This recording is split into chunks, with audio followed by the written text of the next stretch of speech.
What is going on, everybody out there? I'm Jakejames Lugo. Welcome to the channel. I'm dropping in again for a brand new JJ's one-man podcast for all of you today. Hopefully, you've been doing all right. I'm recording this on Sunday afternoon, Sunday morning, around that time frame. Still a little under the weather. Gonna be honest with you, I've been a little sick for a couple of days. Haven't been able to go to the gym, but so I've just been recovering at home, trying to relax, play some games, follow the news, and all that stuff. And luckily, with everything that's happened in the last couple of days, there's plenty to talk about on this podcast. But of course, before we dive into all that, let's get into a little housekeeping. Make sure you guys go and subscribe to the channel if you haven't already done so. Show some love. There's a lot of content right now on the channel, a bunch of brand new stuff that you all need to check out. Look, we even got clips of the podcast. We've got, brand new gameplay videos, including stuff like this over here, episode 1, The Phantom Menace, that came to PlayStation Plus Classic recently. If you have Premium, you'll be able to play that right now.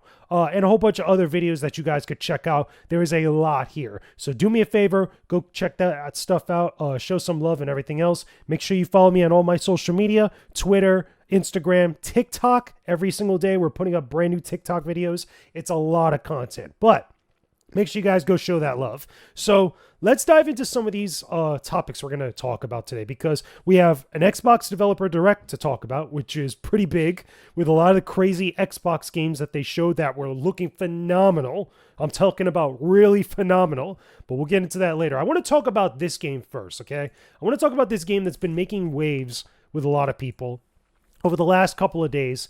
Palworld, I believe that's how you pronounce it. It's Palworld. It's basically, if you took the premise of Pokemon and added weapons to it, like guns and projectiles and all this stuff, but still had like some similar elements to what Pokemon is with capturing monsters and stuff.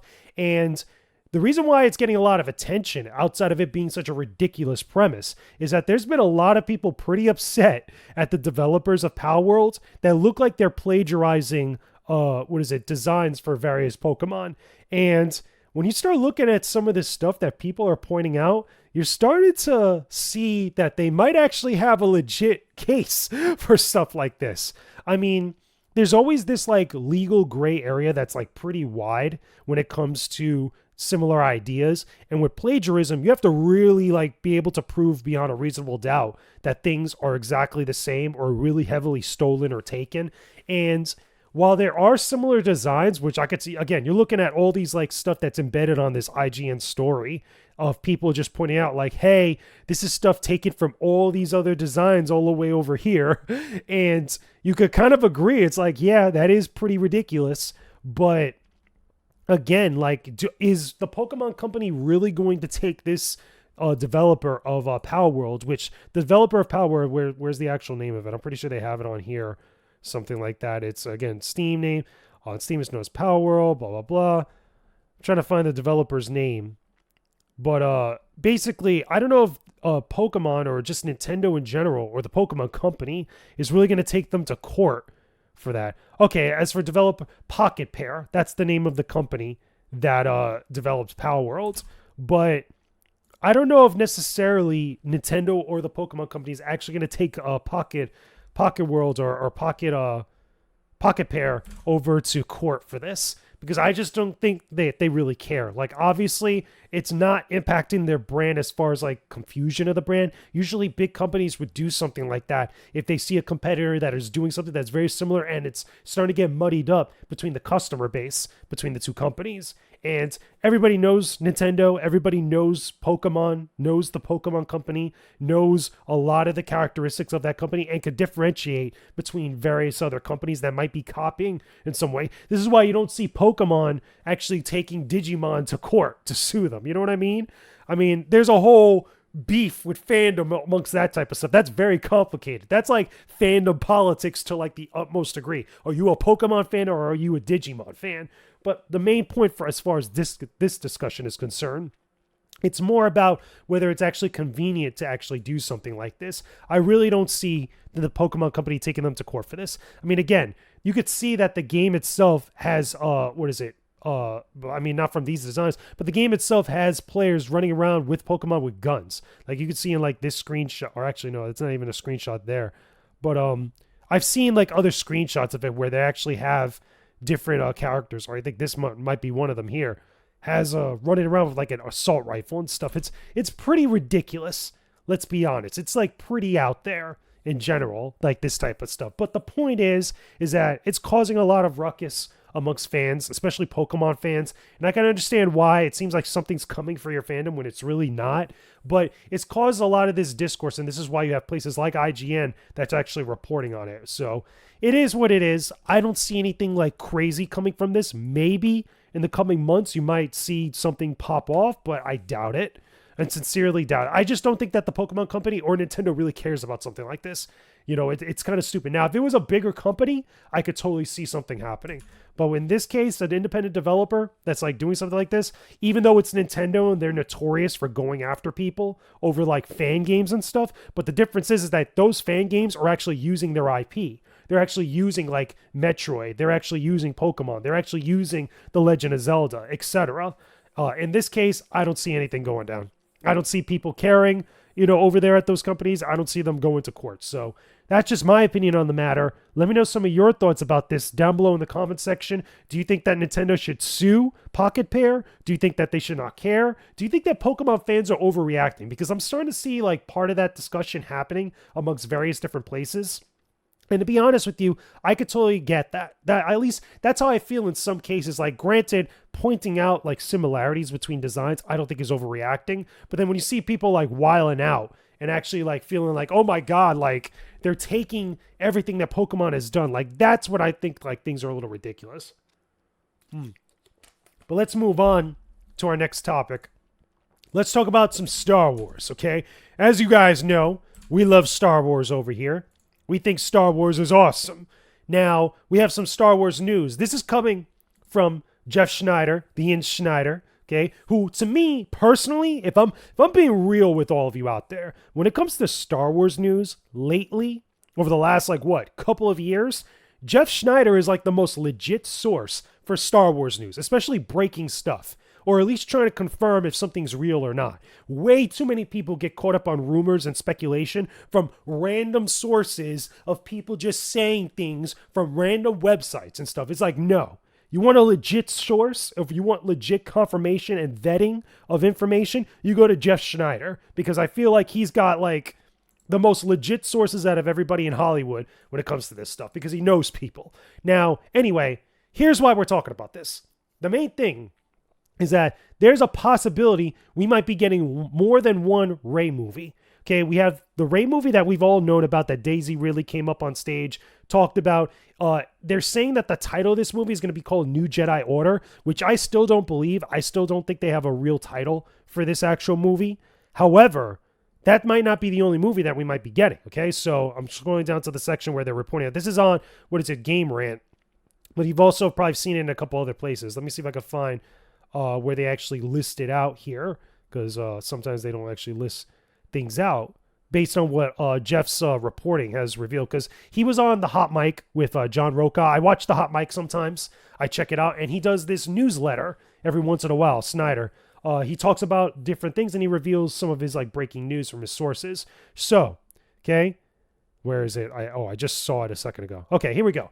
However, the insider Jeff Schneider has assured fans the movie is neither dead or delayed. Okay, definitely. Now, this is based off the rumor that had been going around for the last like week that the New Jedi Order movie with Rey had been indefinitely postponed. This was something that when I first saw the reportings of it, I did not believe at all, like whatsoever. I said to myself, it's like, where are the sources? Where are they getting this information from? Who did they talk to?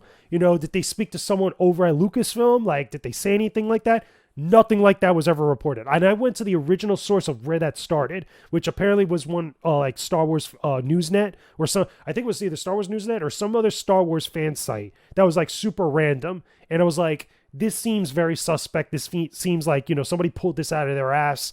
This didn't seem like it was legit.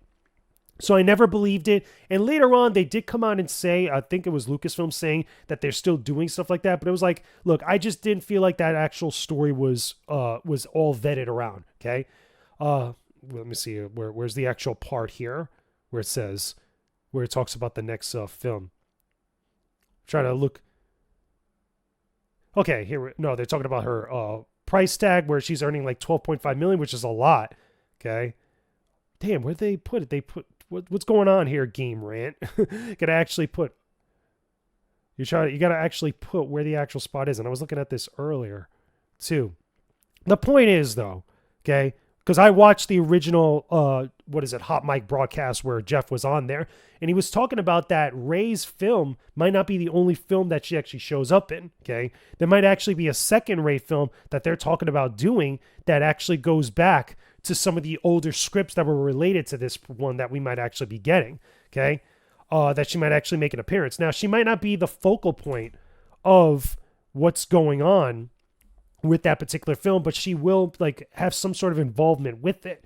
You know, it's weird to me, and the reason why I put this in like such high regard coming from Jeff is because since he has such legit sources, he is almost always right when it comes to this stuff when it's actually percolating around. Obviously, things change and things kind of get adjusted, whatever. A lot of these projects take years to develop. But the problem is, though, what makes this weird for me is that we're going to get 2 projects that's involving Rey, a character that's been very divisive.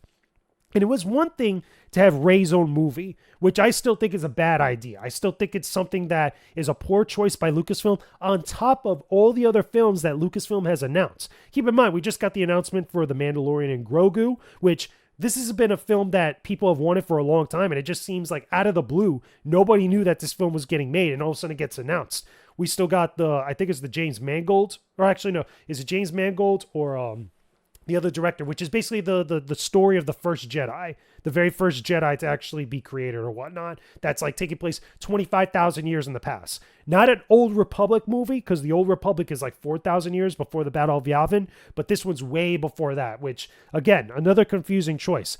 Then we have Dave Filoni's movie, okay, which is supposed to be the one that ties in everything from all the Mandalorian shows and all that stuff. There's a lot going on, you know, that's happening over here. And that's not even counting all the series. So there's a lot of stuff juggling. So now, based off this report that's coming from Jeff, again, not so much this actual article, but from the report from Jeff, is that not only are things being shifted around with some of the stuff with Charmin Obaid-Chinoy's film, which is the new Rey film, but now we might actually be getting a new film. Okay, here we go. Here it is right here. In his newsletter, Snyder notes that Sean Levy's Star Wars project, which is being directed by Sean Levy, might also include Rey in some form. There's also James Mangold's Dawn of the Jedi and Dave Filoni's New Republic features coming further down the line. And with Filoni needing to focus on Ahsoka Season 2, Snyder deems it plausible that this film will come up last in 2028, placing Mangold's film in 2027. So my point is that we have also this other film that's getting made, right? And I'll actually show you guys the actual spot that I was looking at here, okay? So they have it like right towards that area there. It just feels a little weird to announce all this stuff, again, in such a short period of time. It feels like all these announcements just coming out of left field and everything just coming out of nowhere and being announced, especially when there hasn't been a Star Wars film in a long time, that we've only had Disney Plus shows. And what's weird about that is that not only are we getting a film that not a lot of people are really too excited about, there are fans, but the majority of people are not excited about.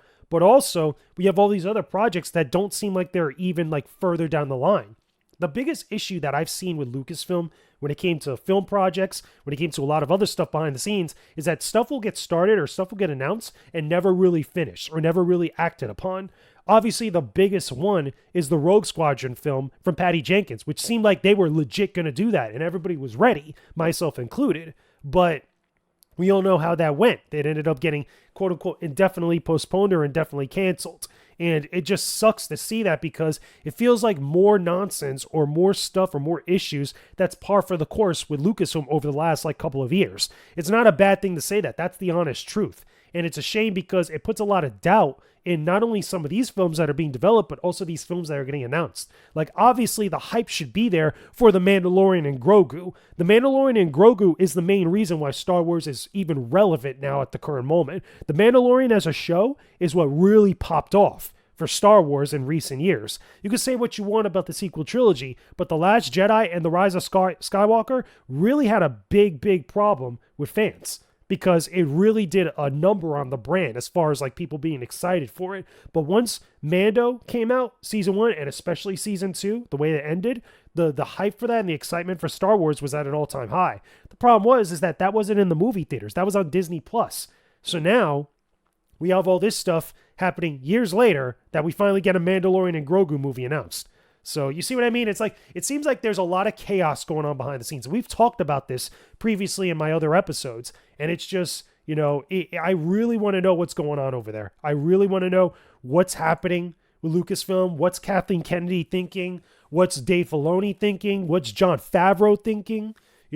What's Charmin Obey-Chinoy thinking? Especially after her statements, what is going on over there? What is happening? Why are we in a state of flux right now? And are we actually going to get these movies done? That's the biggest thing as a fan that I want to see answered. So those are my thoughts on all the news about Star Wars right now with all these movies, Daisy Ridley's, Rey's, multiple films and everything else. Tell me some of your thoughts about this down below in the comment section. Do you think we're going to get those multiple Rey films? Do you think all these other films are going to be on time, on schedule? We're talking all the way out into 2027, 2028. That we might actually be getting all these films in theaters. It might be just a cavalcade, just a train of Star Wars movies that are just happening. And it's just weird to think about that because there's doubt. It used to be years ago that if it was a Star Wars movie getting announced, that was happening and the hype was ridiculous. But for now, it seems like, everybody's mad suspect about it. And I can't blame them for feeling that way. So anyway, let's move on to the next subject. Let's talk about the Xbox Developer Direct. Okay, this happened literally, I think it was yesterday or the day before. Okay, recently. Actually, no, it was yesterday. I'm sorry. So, recently happened. It was interesting. It was cool because we saw new games, new Xbox games.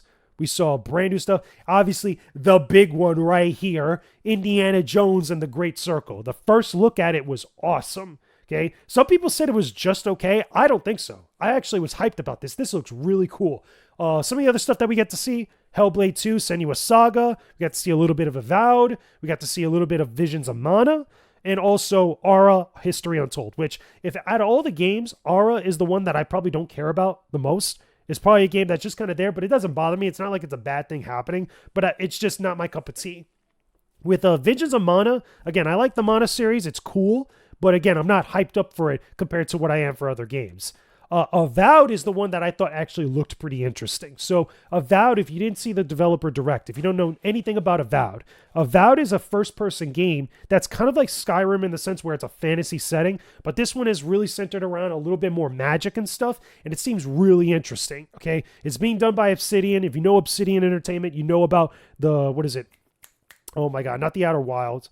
No, I think it's the Outer Worlds, I believe it is, one of the games that they made. But Obsidian has done a lot of stuff. They also did KOTOR 2, which is pretty cool. We love KOTOR 2 out here. At least some people do.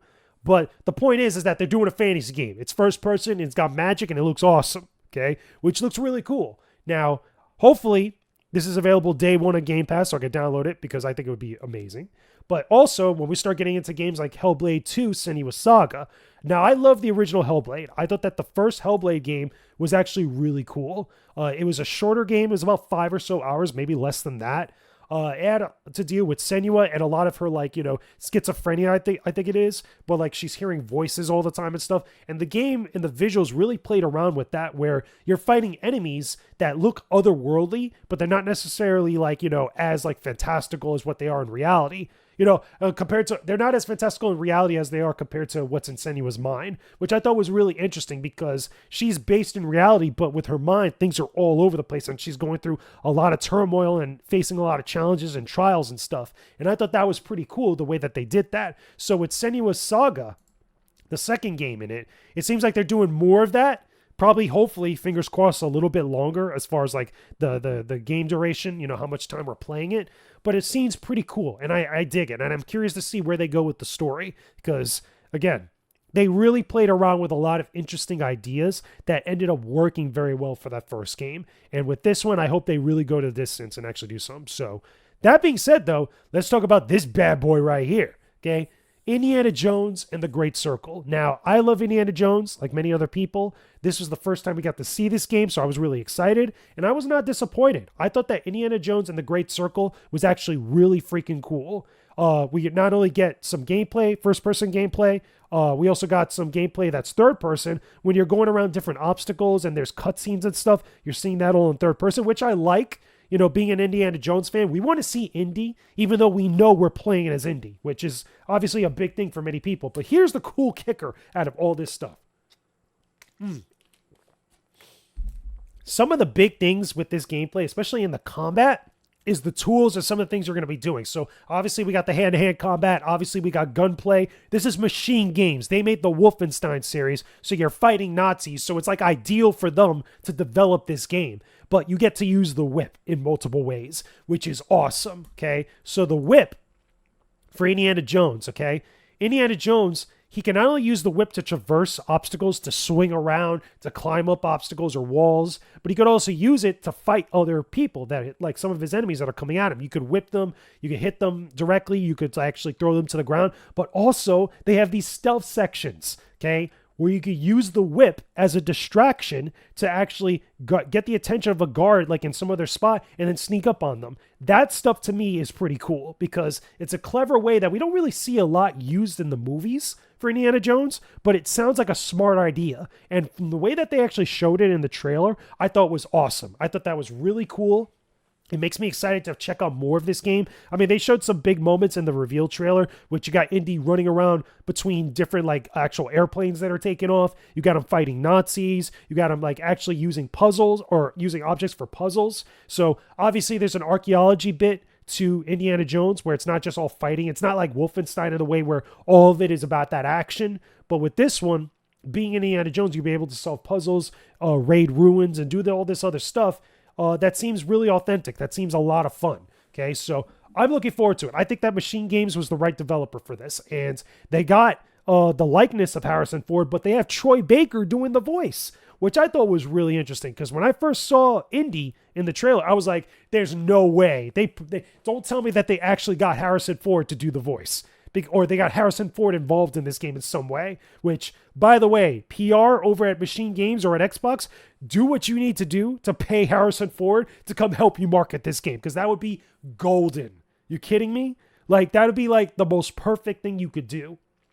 Besides that, however, Troy Baker is doing the voice of Indiana Jones, and he sounds almost alike Harrison Ford. Like, he's almost too perfect for it. Like, it almost tricked me for like a brief bit until somebody told me that it was Troy Baker. And I was like, you know something? That's pretty cool. Because I'm not caught up on it being Troy Baker. I'm caught up in it feeling like Indiana Jones, which is great. So that's an awesome thing to see. But overall, as a whole, the Xbox Developer Direct had stuff to show. Like I said, the one thing that I just did not care for during the Direct was Aura, History Untold. That was probably the one spot out of the entire presentation that I checked out on because it's not up my alley. Okay, I know it's an RTS, it has a lot of strategy stuff to it, but it's not up my alley, anything that I really care for. They even say here on the IGN article, if you care about the Civilization franchise or the series, if you played those type of games, that might be up your alley. But for me, it doesn't bother me whatsoever. It doesn't look bad, but it's like whatever. It's just kind of there. And the same thing with Visions of Mana. Like, I like the Mana series, but again, compared to the other 3 games that we talked about, I wasn't as excited for this because it's cool. I'll probably get to it one day, but I definitely want to play Avowed. I definitely want to play Hellblade 2, and I definitely want to play Indiana Jones. All 3 of those games I felt like made the show for me, which is pretty cool. It wasn't like an E3 conference, but for a direct presentation compared to like what you get from like a State of Play or a Nintendo Direct, this was pretty cool for Xbox. I thought it was pretty good for what it was. Wasn't garbage, thank God, which is awesome. So that being said though, tell me some of your favorite things from the Xbox Developer Direct. Do you feel like it was a good presentation? Any one of those games that you're actually really excited about? Which game are you going to get day one? That's the biggest thing. And I'm not talking about day one Game Pass, because we all know if you have an Xbox, especially if you got Xbox Game Pass Ultimate, you're probably going to get any of these games day one if they show up on Game Pass. Like, that's just a given, right? And they'd be very smart to put a lot of these games on Game Pass day one, especially Indiana Jones, especially Avowed. I understand that there's a whole economic thing that goes with it and judging whether they do or don't, but still, get those games on Game Pass and people will be excited, okay? But tell me your thoughts about all this stuff down below in the comments section. Which is your favorite games? Which ones do you want day one? And all that good stuff. But we're not done with Xbox, okay? We got to talk about something else that's really important, okay? I'm talking about really, really, really important, okay? Bottom line, we got to talk about QUAKE, okay? We're talking about QUAKE, people. QUAKE! Sorry. Okay, PC fans, PC players, you understand why I'm so hyped up and excited about this, because Quake 6 got teased during the Xbox Developer Direct. Look at me, I'm all tongue twisted. I'm talking about Quake. Can you blame me? Like, it's literally that important, okay? The point is, we got a Quake 6 tease during the Developer Direct. So during that Machine Games presentation, when they were showing off Indiana Jones, okay, people noticed, okay, now this is an article on IGN, but let's go to the original post here on Reddit. See if I can move myself out the way so you guys can see it. Can we actually get a bigger picture? Yeah, there we go. We could see right there, you guys see it right there. There's a Quake 6 tease. There's a logo for Quake 6. So everybody was like, huh, what the hell? What is going on over here? It's not id Software. This is Machine Games. But still, there's a Quake 6 logo right there. Now, let me tell you guys something about this, okay? Let me tell y'all something about when it comes to presentations like this, okay, where we actually have an Xbox Developer Direct showing stuff. They vet everything that they show. So if something is in there that they're not supposed to show, it will not make it in there. You won't even know about it. It will get ninja'd out of there before it even hits the actual After Effects file to render, okay? Like, before it even finishes the render of the first file, it will get ninja'd out of there, bottom line, okay? So they left this in there. So obviously, there's got to be something to this. Now, IGN reached out to id. They reached out to Machine Games to find out what's up, because what's going on with this Quake 6 thing that's here for some reason. And they obviously didn't comment on this. They didn't update. They didn't say anything about this yet. And this has been a conversation since the Direct has happened, okay? And I fully expect at some point they'll probably say, we don't comment, we don't got nothing to say. Or if they have something to say, they'll eventually say it to one of these major outlets. But the point is, this is here, okay? This, Quake 6, a logo for Quake 6. Literally, it's right there. It says AKE 6, and that's the Quake logo, okay? We all know that Quake logo, okay? So this leads me to believe that Quake 6 is happening.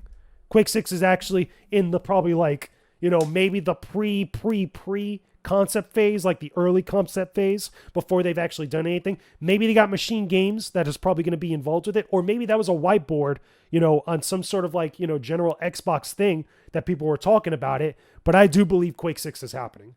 Now, here's the thing. What about Quake Champions? Quake Champions was not called Quake 5. I do think that they probably consider Quake Champions Quake 5. However, maybe Quake 6 is not going to be called Quake 6. We don't know. Obviously, this is all speculation. This is all my opinion. I obviously don't have inside sources, but as a fan of this, looking at everything as is, okay? The fact that this was in an Xbox Developer Direct, the fact that this was lurking in there, visually, we could all see it, okay? Everybody pointed out, that's the Quake logo. It says Quake 6. You know, it obviously, if they had a problem with this, if they had an issue, it would have never been in there. So somebody over there at an Xbox studio, an Xbox developer, first party owned by Xbox or Microsoft, is talking about Quake 6. That's a big deal. That means that something's happening over there and they just haven't talked about it yet. So this makes me excited. If we get Quake 6 on Xbox Series X and S like that, and obviously for PC, I'm in. Because I got Game Pass Ultimate, so I can play it everywhere. Okay? And if Quake 6 gets released at some point, I'm coming for all of you online. It's over. It's finished. Okay? It's going to be Quake City over here. Bottom line. As you can tell, that's how excited I am for this. Now, obviously, I might be garbage compared to some of these crazy PC players who've been playing Quake far longer than me. Because even though I've been playing Quake for a while, I'm still not as ridiculous as some of these like crazy buffoons. Because they're insane. Because we all know that PC players, I've always said, when it came to like games like, you know, genres like first-person shooters, they're like the X-Wing fighter pilots of the games industry, of gaming fandom, because they all like do play that one game or one series of games, and they're like ridiculously good at it, but that's all they play. That's all they're there for. That's all they do. And they're nuts about it. The point is, though, this makes me excited. This seems like an interesting little thing that people spotted. And obviously, I feel like it's an actual project that's going on over there that they're just not ready to talk about. It's probably in the early phases. But what do you guys think about this? Okay, what do you think about Quake 6 that might be happening? You know, do you think this is an official game being developed? Do you think that Machine Games is probably involved with it? Do you think id Software is probably involved with it as well? It would be weird to think that id Software is not involved with a Quake game. Like, that just seems like out of left field. That seems so weird to say. You know, obviously the business of the games industry changes up, but it's like, this is Quake. That's like having a Doom game and id Software is not involved with it. It's like, hold up a second. Okay, excuse me, sir. Like, this is Doom. We have to get id involved with this. That's like trying to say that a new Half-Life game is not going to be involved with Valve. Like, excuse me, sir. That just does not happen. Okay, I don't care what you say. That just does not happen. Okay, but let me know your thoughts about this down below in the comment section. Do you want Quake 6? Are you ready for a new Quake? Are you going to be hyped up like I am, screaming, Quake? Like, talk to me about it, all right, in the comment section down below. Okay, before I get too crazy on my Quake nonsense, okay, let's move on to the next topic, okay? So let's talk about something a little bit more serious, okay? We're going to talk about some nonsense now, okay, to kind of bring us down from the Quake hype. bring us away from the Quake, okay?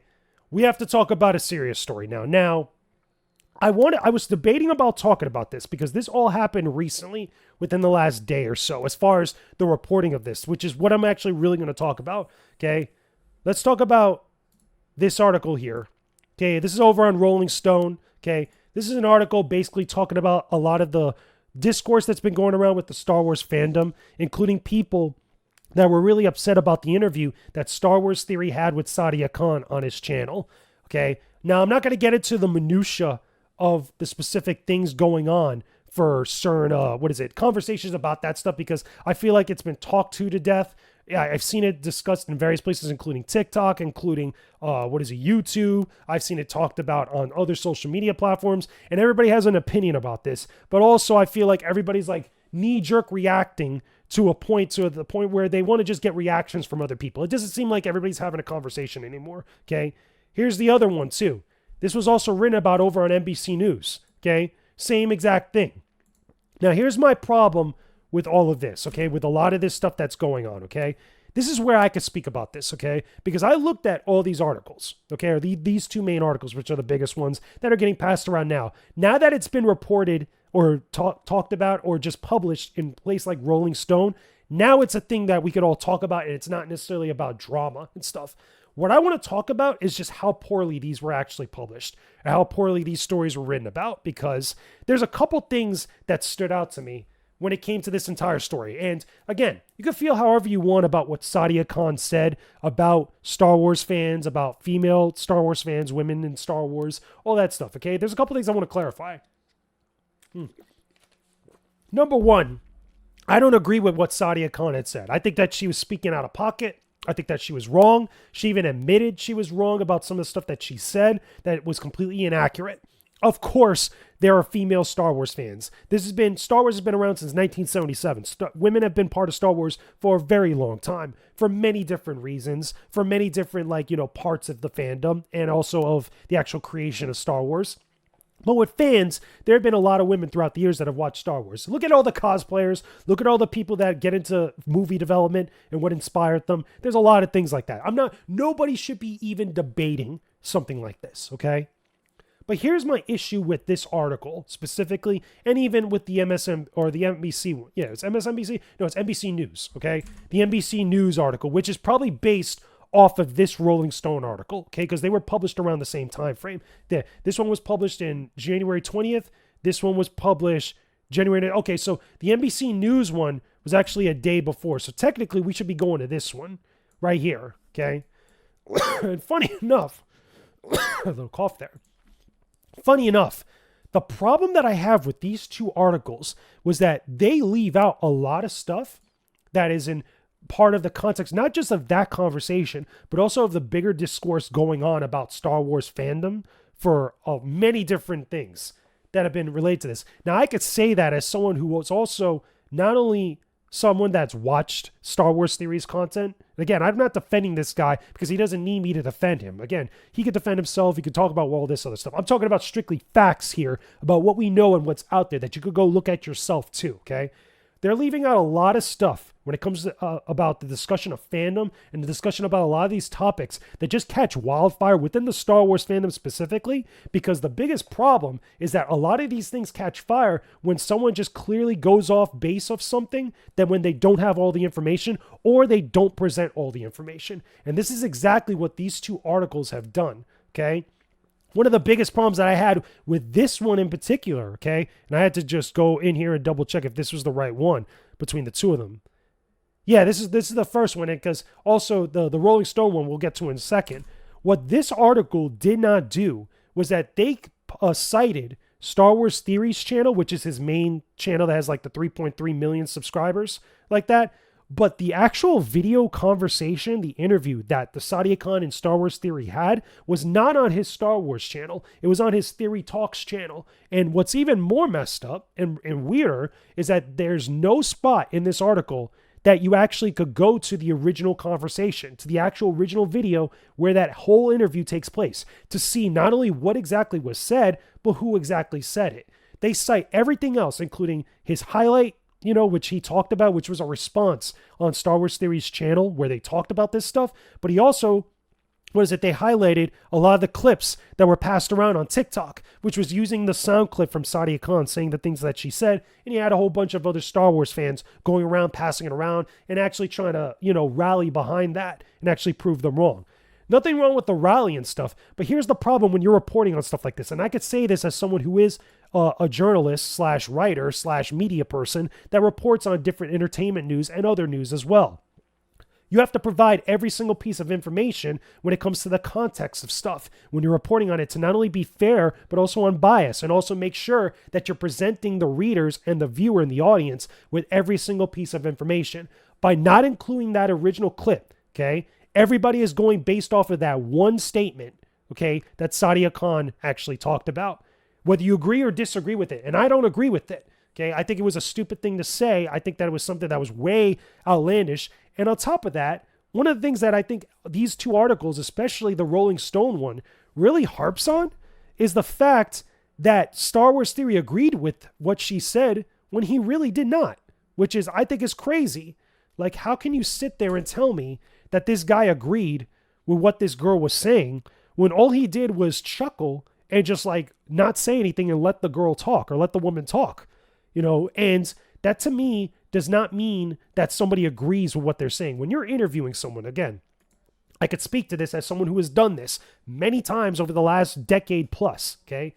When you're interviewing someone, whether it's for a channel, whether it's for an outlet, whether it's on a panel, for a convention, or some sort of event, whatever the case may be, when you're interviewing someone, you're not there to interrupt them. You're not there to challenge their views in a way where it's like a back and forth debate or an argument. When you're interviewing someone, you're asking them the questions, sticking to the topics and stuff, but you're also letting them talk and listening before you respond back. So that way the viewers and everybody else that's listening in on this can actually get all the statements that person wants to say before you continue on the conversation.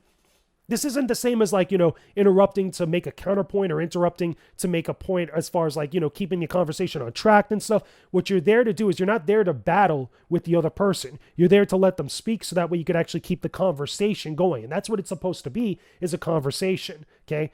By someone laughing or giggling or chuckling or like grunting or whatever, because when you really listen to it, he had a short laugh and then he put his hand on his mouth and then he was listening to what she said because she just kept going after that, okay? After he asked a question about Charmin Obey-Chenoy's comments and stuff, right? Okay? That's not him agreeing with what she said. And this is what these two articles had said here, or at least that they implied that he agreed with her. Okay, I'm trying to go to the exact comments here, where they said. Because I think it was this one or the other one that said that he didn't necessarily agree or he didn't acknowledge the comment. But it's implied throughout the entire piece. And I think in one of the headlines, let me see, where was it? Let me up here. Okay. He agreed. Yeah, here it is on the top, right?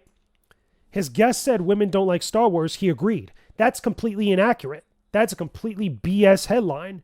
Again, if you had the original video and you looked at it, you would see that that's not the case. Okay.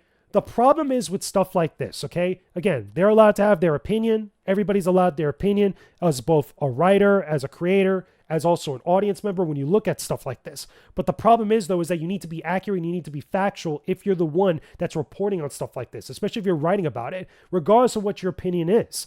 By doing something like this, unfortunately, because of the day and age that we live in, people look at this stuff and they don't look into it as much as they probably should, to get the actual truth of the matter. They look at the surface level or the shallow level of this stuff and they just roll with it because they're assuming and they're taking at face value what's being reported is factual. And that's not always the case. Now, the other thing about this too, which I think is not cool, okay, here we go. This is the first one here. Let me make sure that you guys could see it there. And then where's the other one here? I'm going to go to the NBC one, okay? I'm trying to see if I can find it here. Both of these pieces both said, okay, that they reached out for comment from Star Wars Theory. They call him by his real name, but, I'm just saying Star Wars Theory for the matter of convenience. They both say that they reached out to him for comment. And he literally, when he saw this, because I saw this on Twitter actually play out in real time, he came out and said, look, you guys didn't reach out to me for comment, but here's what happened. This is exactly what I know happened. And again, I could say this because I've seen this happen so many times over the years amongst people that have actually did articles where they're supposed to reach out to people for comment. And what they do is they send one email out to that person's email address, and then they don't follow up or they don't try to go through other means to reach out to them. This is a problem that's happened with a lot of media outlets over the last 10 plus years. This has been an ongoing issue for a lot of people. This is why you see a lot of corrections, updates, and many other things, not just in entertainment journalism, but in other forms of journalism as well, where it almost feels like the writers or the people that are writing these pieces are lazy, where they'll make the attempt to reach out to someone one way, which is really not trying to make an attempt to reach out to someone. They send one email and then they just don't hear back. They just roll with it, which again, if you're someone, again, I'm taking a guess here, a little burp because of the water. I'm taking a guess here with Theory that he has hundreds of emails that are sent to him for various reasons every single day, because the guy's got 3.3 million subscribers. He has people that are trying to reach out to him, probably companies reaching out to him. He probably has also haters that are reaching out to him that are just sending nonsense. He probably has a lot of spam too. This is just common sense, especially if you're someone that's in the media trying to report on something, you're trying to get a comment from someone. If you know that someone has such a large audience, you probably also know that sometimes email is not the best way to reach out to them. You know why that is? Because besides email, you're also supposed to reach out to them through other alternative means, at least 3 to 4 means sometimes, depending on what they have access to. This means, besides email, calling them. This means also Twitter, messages or DMs. There's also Instagram, because the guy has Instagram. He also has TikTok. He also has Threads. He has all these different things. The problem is, though, is that many of these writers and media people in some of these outlets, they do it one time and they don't reach out to the other places, knowing full well that sometimes when they do that, it's not the best means to get in touch with somebody. Okay. When you're in the media as someone, again, you could say this as someone who has done it for 10 plus years. Okay. When you want to get a quote from someone, you can make an effort and get a quote from somebody. Whenever I wrote a story that needed a quote from somebody or some sort of statement from someone, I would always try to do it multiple different ways. And more than 70 to 80% of the time, I would get a quote, if not from their email, probably from their social media pages or whatever. Or I would call them up on the phone if they had a cell phone number, or if they had a mobile phone number or home number that they listed on their actual contact stuff. There are ways to do this and to actually go about it rather than just doing this thing when reached for comment by Rolling Stone when reached for comment. Oh no, that's Sadia Khan. Where's the one that they said about Theory? Here it is. Nia did not respond. Instead of saying Nia did not respond to Rolling Stone's request for comments. That's Star Wars Theory, when Theory didn't respond, which means that they probably just sent him an email and didn't do anything else. Here's the same thing on NBC News. Okay. Did not respond immediately to NBC News request for comment, which means that they probably wrote up the story. They probably did all this stuff, sent him an email, probably waited an hour before publishing it or sending it to publish or get edited to publish. That's probably exactly what happened. Why can I say that? Because I've seen it happen so many other times elsewhere. It's just crazy to me where this article or these articles in multiple different ways, because when you really think about this, let's take a step back and remove our fandom out of this and be as objective as we can. This article in both places was written because they wanted the traffic, because it was a hot topic of people talking about this in the Star Wars community. It's not news based on celebrities. It's news based on statements from a random YouTuber and some random psychologist that were just having a conversation. That's really what it is. Being reported on NBC News and Rolling Stone magazine? Are you kidding me? Like, Rolling Stone magazine reports on actual celebrities talking about stuff. They had wanted Star Wars news. There was Star Wars news that just happened not that long ago from Jeff Schneider that we just talked about. And I'm pretty sure they probably reported on that too.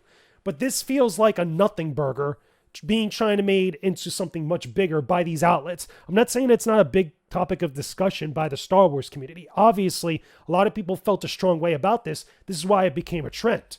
But like I also said too,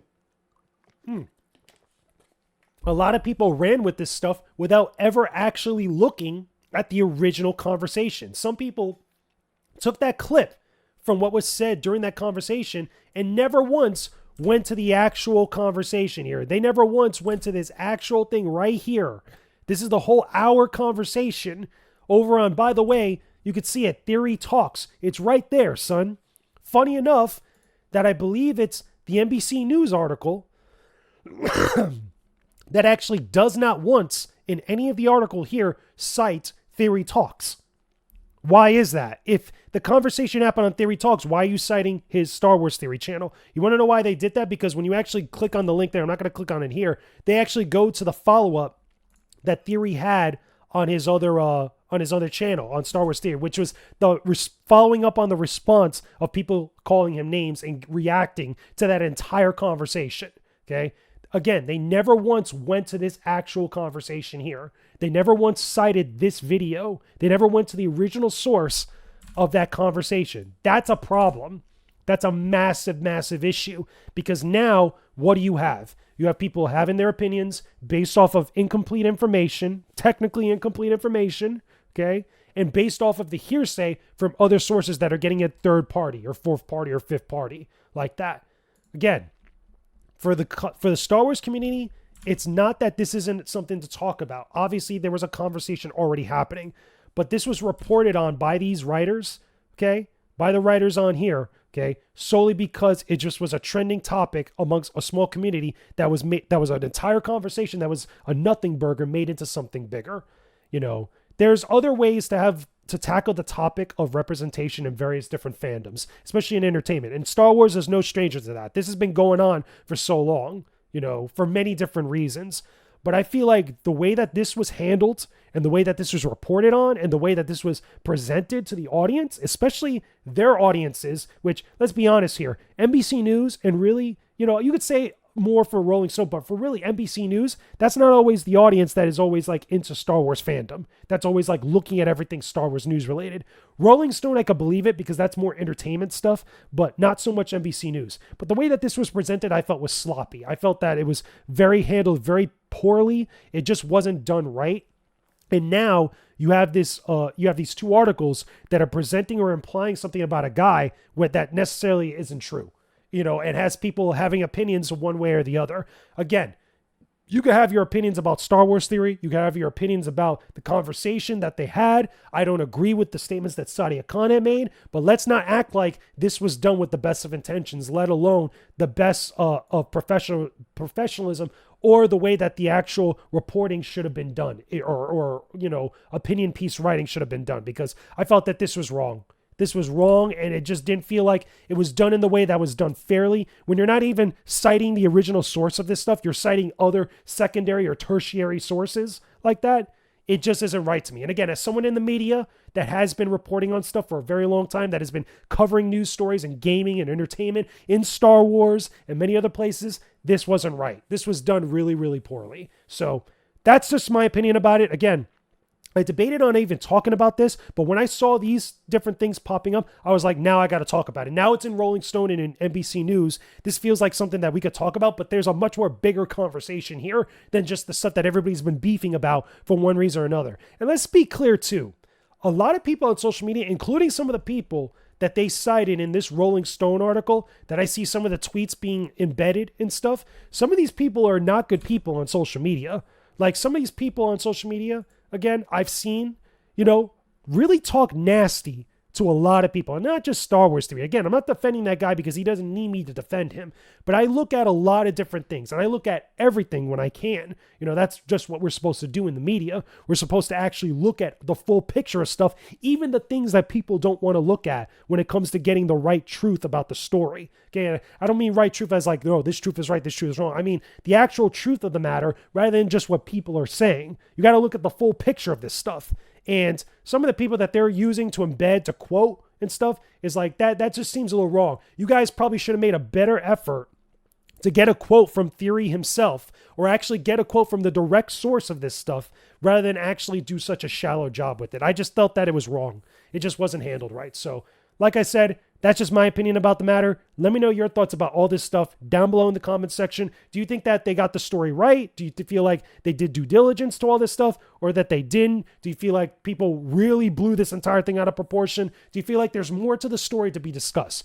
Tell me your thoughts about that down below in the comments section. But that's all I got for you guys. I know it was a lot. It was some good stuff with some games. We got some bad stuff with some of this conversation. There was a whole bunch of things to tackle this week. A lot better, a lot more than the previous week, which I think is pretty good. We had a lot more time to talk about some stuff. But regardless of me being underneath the weather, I still brought you guys a brand new episode. Hopefully you guys enjoyed this. Hopefully you guys engaged with the conversation. Like I always say, let me know your thoughts in the comments. Make sure you leave a like on this episode of the podcast. It really helps out the channel. It really helps out the podcast. But also, the reason why I want you guys to comment so much on the actual videos of the episodes of the podcast is because I want to actually do a segment at the end of each episode where I could actually address and get some conversation about some of your guys' comments, where I could actually highlight or actually keep the conversation going, especially for episodes that might be a little shorter than some of the previous ones. Because I feel like not only is there more stuff that you guys get to hear and actually get to listen to and hear me talk about, but I also get you an opportunity to engage with the show a little bit more, because I think that'd be kind of cool. I've seen a lot of other shows, a lot of other podcasts do this, and I think it works out great. I think it's cool for them to do so, and I want to do that for you guys as well. So let me know your thoughts. Ask me questions about anything related to gaming, Star Wars, movies, TV, entertainment, fandom, all in the comment section down below. And hopefully, fingers crossed, in the next episode, we could actually have a cool segment about that stuff. But make sure that the comments are good. If I see like bad comments, if I see people trolling or acting a fool or just asking stuff that just either doesn't make any sense or just trying to be a jerk or whatever, then obviously I'm not going to highlight it. Make it good ones, make it interesting ones, so that way we could actually have some fun with this. So anyway, that's all I got for you guys. I will talk to all of you on the next episode of the podcast. Again, make sure you subscribe to the channel. Go follow me on Twitter at JakeJamesLugo. Go follow me on TikTok, Instagram, Threads, and everywhere else at JakeJamesLugo. There's a lot of content out there for you guys to engage with and a lot of stuff that I'm putting out that I know that you will enjoy. That being said, I will talk to all of you again soon. Peace out and stay epic, everybody. This channel is sponsored by Flynn's Arcade and More, located in Margate, Florida. Flynn's is one of the premier spots for gaming fans in South Florida. They have a variety of arcade games on cabinet for you to play throughout the week, including all of your beloved classics. You could also play a ton of new and current console games too, on PlayStation, Xbox, and Nintendo consoles. Grab a snack or drink and enjoy the best gaming experience you'll find. Visit during one of their many big events to connect with the gaming community in South Florida. Want to test your skills in competitive fighting games? Join any of the weekly tournaments that happen at Flynn's for a chance for some cool prizes. And if you're into tabletop gaming or model kit building, there's a bunch of events there for you too. Swing by Flynn's Arcade and More, located in Margate Boulevard in Margate, Florida. You won't find a better spot than Flynn's.